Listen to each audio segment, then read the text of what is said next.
ఇటు బీజేపీ అగ్రనేత కేంద్ర హోంమంత్రి అమిత్ షా ఆహ్వానం మేరకు టీడీపీ అధినేత చంద్రబాబు జనసేన అధినేత పవన్ కళ్యాణ్ నిన్న రాత్రి అమిత్ షాతో భేటీ అయ్యారు. ఈ భేటీలో జేపీ నడ్డా కూడా ఉన్నారు. ఈ భేటీ సందర్భంగా కీలకంగా పొత్తుల అంశానికి సంబంధించి చర్చించినట్లుగా తెలుస్తూ ఉంది. పెద్ద ఎత్తున ఇప్పటికే లక్ష్యంగా పెట్టుకున్న నేపథ్యంలో ఇది బీజేపీ పెద్ద ఎత్తున ఎంపీ స్థానాలకు లోక్సభ స్థానాలు గెలిచేందుకు పెద్ద ఎత్తున లక్ష్యంగా పెట్టుకున్న నేపథ్యంలో ఎక్కువ స్థానాలను లోక్సభకు సంబంధించి తమకు కేటాయించాలంటూ అసెంబ్లీలో మీరు గెలవడం ముఖ్యం కాబట్టి అసెంబ్లీ స్థానాల్లో ఎక్కువగా పోటీ చేయండి, కానీ బీజేపీకి మాత్రం ఎక్కువ స్థానాల్లో లోక్సభకు కేటాయించండి అంటూ ప్రతిపాదించినట్లుగా తెలుస్తూ ఉంది.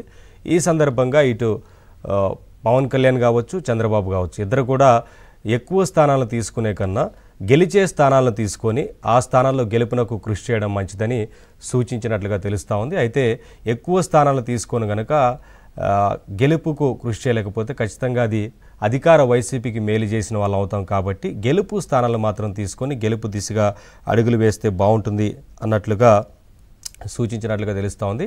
ఈ పొత్తుల అంశానికి సంబంధించి కొంత సుదీర్ఘంగానే చర్చ జరిగినట్టుగా తెలుస్తూ ఉంది. సీట్ల అంశానికి సంబంధించి ఇవాళ ఈ పొత్తు ఖరారయ్యే అవకాశం కనిపిస్తూ ఉంది. ఇక ఎన్డీఏలో చేరికైతే లాంఛనం అని చెప్పాలి. ఎన్డీఏలో ఖచ్చితంగా చేరేందుకే అవకాశం ఎక్కువగా ఉన్నట్లుగా తెలుస్తూ ఉంది. ఇక లాంఛనం అయిపోయినట్లు చెప్పొచ్చు. ఖచ్చితంగా దేశవ్యాప్తంగా ఉన్న మిత్రపక్షాలన్నింటినీ కూడా పాత మిత్రులందరినీ కూడా కలుపుకొని పోయేందుకే ఇప్పటికే బీజేపీ సుముఖత వ్యక్తం చేస్తున్నట్లుగా తెలుస్తూ ఉంది. ఎందుకంటే ఎక్కువ స్థానాల్లో లోక్సభలో గెలిచేందుకు లక్ష్యంగా పెట్టుకున్న నేపథ్యంలో పాత మిత్రులందరినీ కూడా ఆహ్వానిస్తున్నారు. ఈ నేపథ్యంలోనే ఎన్డీఏలో చేరిక దాదాపు ఖరారైందని చెప్పొచ్చు. ఇక ఈ పొత్తుకు సంబంధించి ముందు నుంచి కూడా జనసేన అధినేత పవన్ కళ్యాణ్ ఒకే అంశాన్ని చెప్తూ వస్తున్నారు. అంటే పొత్తు ఖచ్చితంగా బీజేపీతో ఉంటుంది. ముందు నుంచి కూడా జనసేన బీజేపీ పొత్తు ఉన్న నేపథ్యంలో ఈ పొత్తు ఖచ్చితంగా కంటిన్యూ అవుతుంది అని మొన్న ఎప్పుడైతే ఈ తొలి జాబితాను ప్రకటించారో అభ్యర్థుల జాబితాను ఉమ్మడిగా ప్రకటించిన నేపథ్యంలో కూడా ఇంకా అభ్యర్థులకు సంబంధించి ప్రకటించాల్సి ఉన్న నేపథ్యంలో ఖచ్చితంగా ఈ పొత్తుకు బీజేపీ ఆశీర్వాదం ఉంటుంది, బీజేపీ కలిసి వస్తుందంటూ ఆ రోజు కూడా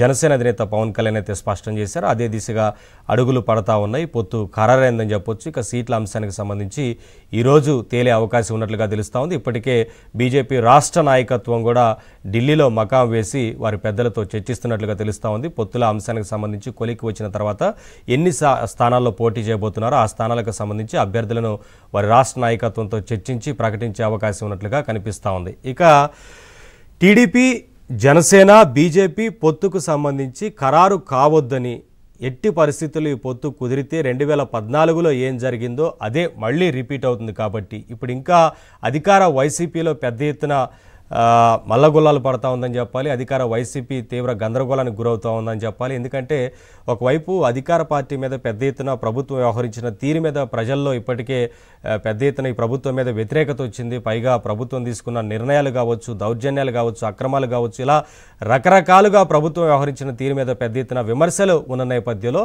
అదొక అంశం. అయితే ఈ పొత్తు గనక కలిస్తే 2014లో సాధించిన స్థానాల కన్నా ఎక్కువగా ఇటు ఈ కూటమి సాధించే అవకాశాలు ఉన్నాయి అన్న ఒక వార్తలు, సర్వేల నేపథ్యంలో ఈ పొత్తు కలవకూడదంటూ వైసీపీ అయితే విశ్వ ప్రయత్నాలు చేసింది, కానీ ఎక్కడా కూడా అడ్డుకోలేకపోయారు. ఈ పొత్తు అయితే దాదాపు ఖరారైందని చెప్పాలి. ఈ అంశానికి సంబంధించి వాళ్ళ మార్నింగ్ డిబేట్లో మాట్లాడదాం. అంతకన్నా ముందు ఒక బ్రేక్ తీసుకుందాం. బ్రేక్ తర్వాత చర్చను కొనసాగిద్దాం. చూస్తూనే ఉండండి ఏబిఎన్.